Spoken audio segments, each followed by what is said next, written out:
तो ग्वालियर से भी इस मामले में अपडेट है। राहुल गांधी के घोड़े वाले बयान पर सियासत गरमाई हुई है और इधर ज्योतिरादित्य सिंधिया ने राहुल गांधी पर निशाना साधा है। लंगड़े घोड़े शब्द के इस्तेमाल पर जताई है आपत्ति और कहा है कि ऐसे लोग किस हद तक जाएंगे। आपके द्वारा उन सभी लोगों को जो ऐसे, मैं तो ये शब्द इस्तेमाल करूंगा, ऐसे अपशब्द का इस्तेमाल करते हैं कि प्रधानमंत्री जी ने जो हमारे अंग्रेजी में कहते हैं स्पेशली गिफ्टेड विकलांग का शब्द को परिवर्तित करके दिव्यांगजन का नाम दिया। और दिव्यांगजन मतलब क्या? दिव्यांगजन मतलब वो जिन पर भगवान का विशेष आशीर्वाद है, तो उन्हें तो हमें प्रणाम करना चाहिए और उल्टा ऐसे अपशब्द का इस्तेमाल करते हैं। अब किस हद तक ऐसे लोग जाएंगे उसकी कल्पना भी आप और हम नहीं कर सकते। आपने सुना ज्योतिरादित्य सिंधिया को और हमारे साथ अंतर्राष्ट्रीय पैरा स्विमर सत्येंद्र लोहिया जुड़े। उन्होंने भी इस बयान पर घोर आपत्ति जताई है। सहयोगी आकाश द्विवेदी हमारे साथ जुड़े हुए हैं राजधानी भोपाल से। आकाश, इस मामले को लेकर क्या कुछ चीजें सियासी गलियारे में चल रही हैं?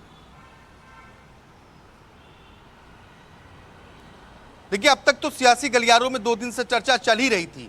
न सिर्फ भारतीय जनता पार्टी तंज कस रही थी, बल्कि कांग्रेस पार्टी के नेताओं में एक चिंता का विषय भी था कि आखिर इन तीनों घोड़ों की जो वैरायटी राहुल गांधी ने बताई, उनमें से वो किस वैरायटी में है। वो रेस वाले घोड़े हैं या बारात वाले घोड़े हैं या लंगड़े घोड़े हैं, क्योंकि अब रिटायरमेंट की बात भी हो रही है। लेकिन अब पैरालंपिक खिलाड़ी ने आपत्ति ली है, तो निश्चित तौर पर इसको लेकर कांग्रेस पार्टी का दावा ये है कि ये जो बयान राहुल गांधी ने दिया वो इंसानों के संदर्भ में नहीं दिया। जैसा कि मैंने सवाल पैरालंपिक खिलाड़ी सत्येंद्र लोहिया से भी पूछा और उनका दावा यह है कि कोई किसी को अन्य नाम से अगर पुकारता है, चाहे वो किसी को रंग को लेकर या किसी की दिव्यांगता को लेकर, लेकिन जो दिव्यांगता का विषय है उसे विलोपित किया जा चुका है। इसलिए ऐसे बयानों को लेकर उन्हें स्पष्टीकरण देना चाहिए, क्योंकि राहुल गांधी 3 जून को भोपाल पहुंचे थे। कई अलग अलग बैठकों को उन्होंने संबोधित किया बैठक लिए, और रविंद्र भवन में जो कार्यक्रम था उस कार्यक्रम में राहुल गांधी ने अपने नेताओं को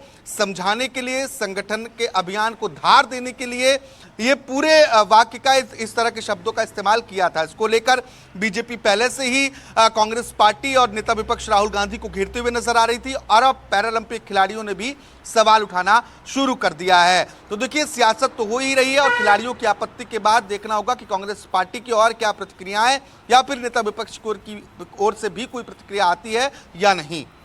बिल्कुल सही आपने कहा। हर एक अपडेट पर हमारी नजर है और लगातार सियासी गलियारे से अपडेट सामने आ रहे हैं। आकाश, बहुत बहुत शुक्रिया आपका, आप नजर बनाए रखें।